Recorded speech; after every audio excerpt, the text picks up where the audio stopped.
Apocalipse capítulo 2, do verso 2 ao verso 5 está escrito: Conheço as suas obras, o seu trabalho árduo e a sua perseverança. Sei que você não pode tolerar homens maus, que pôs à prova os que dizem ser apóstolos, mas não são, e descobriu que eles eram impostores. Você tem perseverado e suportado sofrimentos por causa do meu nome e não tem desfalecido. Contra você, porém, tenho isso: você abandonou o seu primeiro amor. Lembre-se de onde caiu, arrependa-se e pratique as obras que praticava no princípio. Se não se arrepender, virei a você e tirarei o seu candelabro do seu lugar. O esfriamento espiritual pode ser entendido como a perda da paixão pelo Evangelho, a perda do primeiro amor, e também o distanciamento entre o crente e Jesus, ou entre o crente e Deus. Todos os cristãos estão sujeitos a passarem por isso. Em algum momento vamos esfriar na fé. Mas não podemos nos acomodar e achar que isso é normal, pois, se fizermos isso, vamos ficar prostrados e a tendência é nos afastarmos ainda mais de Deus. O filho pródigo se afastou da casa do pai, mas houve um momento em que ele caiu em si e decidiu voltar. E a sua decisão foi seguida por uma atitude. O texto de Lucas 15 diz que ele se levantou e voltou para a casa do pai. Antes de continuar, eu quero pedir que você se inscreva no canal, que você compartilhe essa mensagem e, caso queira, você pode também se tornar membro do canal. Assim você estará abençoando esse ministério. Nós identificamos que uma pessoa está fria espiritualmente quando ela não tem vontade nenhuma de orar, quando ela ora por obrigação e usando sempre as mesmas frases feitas, no automático. A pessoa que está fria espiritualmente não tem prazer na leitura da Bíblia. Ela começa a ler a Bíblia e lhe dá sono rapidamente. Salmos capítulo 1 diz que aquele que teme ao Senhor e anda nos seus caminhos tem o seu prazer na lei do Senhor, e na sua lei medita de dia e de noite. Além de perder o prazer na oração e na leitura bíblica, o desânimo espiritual vem acompanhado de uma atitude onde a pessoa permite que o pecado entre na sua vida aos poucos. Ela vai abrindo exceções, negociando princípios, e o que podemos observar é que ninguém esfria na fé da noite para o dia. É um processo longo, no qual diariamente a pessoa vai deixando que o pecado, os maus hábitos e tudo aquilo que antes ela recriminava passem a se enquadrar nas atividades conhecidas pela famosa frase: não tem nada a ver. Quando nós estamos desanimados e frios espiritualmente, nós ficamos sem forças para vencer o pecado e as tentações. Nos tornamos presa fácil do inimigo e da nossa própria natureza carnal, que nos leva ao pecado. Passamos a encarar o pecado como uma coisa natural e não damos nenhuma importância ao sacrifício de Jesus.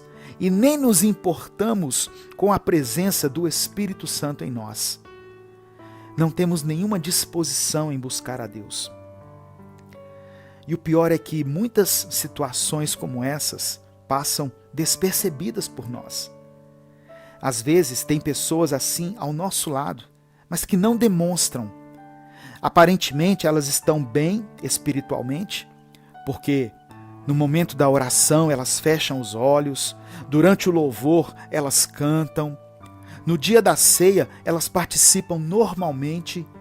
Então, ficamos com a impressão de que está tudo bem com elas.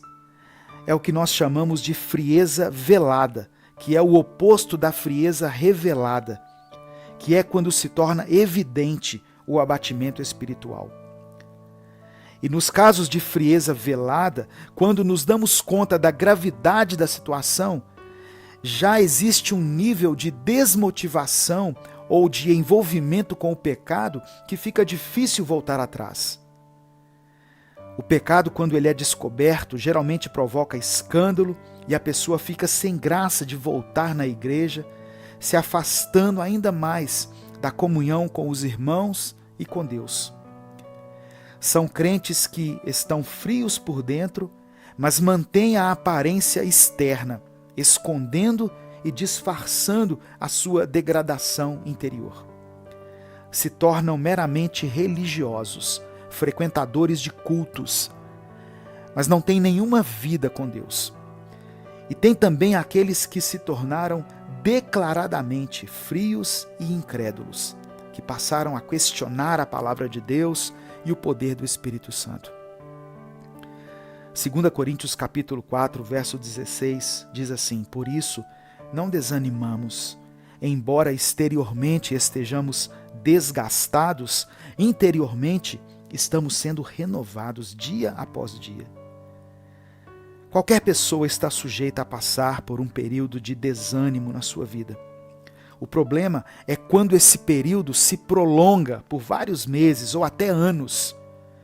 Quando percebermos qualquer sinal de desânimo em nós, precisamos reagir imediatamente, buscando a Deus em oração e não nos conformando com essa situação. Além da frieza espiritual, caracterizado por esse desinteresse com as coisas de Deus, outra situação que merece nossa atenção é o desânimo de forma geral. Quando não temos mais vontade nem de sair de casa com as pessoas, ou de ver ou conversar com os amigos, quando nós passamos mais tempo em frente à televisão, ao celular ou no computador, ou quando não temos mais interesse por coisas que antes eram importantes para nós. O desanimado não tem mais prazer no trabalho, nos momentos com a família, e muitas vezes falta motivação até para tirá-lo da cama.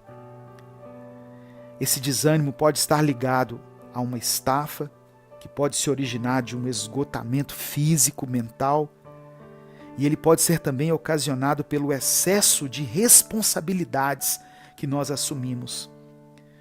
O desânimo pode afetar até a nossa atividade sexual, diminuindo o desejo e a libido.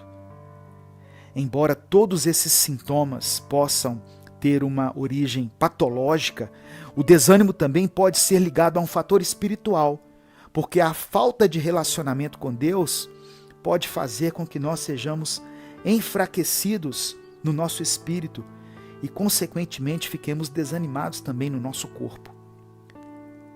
Mas a boa notícia é que sempre nós podemos recomeçar. Deus sempre tem uma palavra de encorajamento para nós.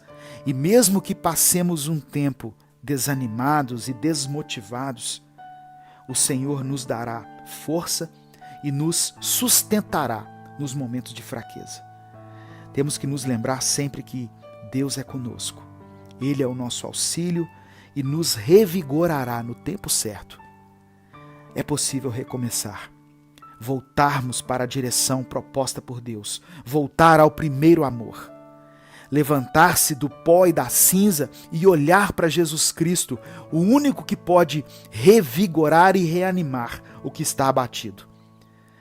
É preciso esforço, uma determinação e uma atitude da nossa parte, acompanhada pela ação do Espírito Santo, que vai ministrar um novo fôlego de vida sobre nós. Podemos sair do estado de frieza espiritual e da apatia. Sabe como? Mesmo sem querer ler a Bíblia, leia. Mesmo sem querer orar, ore. Mesmo quando você não quiser ir à igreja, decida e vá. Mesmo sem perceber a fé no seu coração, busque a Deus a si mesmo. É uma questão de decisão e esforço. E com a ajuda de Deus, você será cheio novamente, será avivado e motivado. Achegue-se a Deus e Ele se achegará a você. Entregue todos os dias os seus caminhos e a sua vida ao Senhor. Confie nele e o mais Ele fará. Eu quero orar por você. Deus, Eu te peço que o Senhor contemple agora esse irmão e essa irmã que se encontram desanimados por causa das circunstâncias pelas quais estão passando. Seja com eles nos momentos de dificuldade e de dor. Não permita que eles permaneçam prostrados, mas que possam se reerguer para que recebam a força do Senhor na sua vida. Que em seu nome possamos vencer o desânimo e a frieza espiritual que tem nos paralisado. É o que eu te peço em nome de Jesus. Amém. Compartilhe essa mensagem, ela pode mudar a vida de alguém. Deus te abençoe, eu sou o pastor Edivaldo Oliveira e esse foi mais um Minuto com Deus.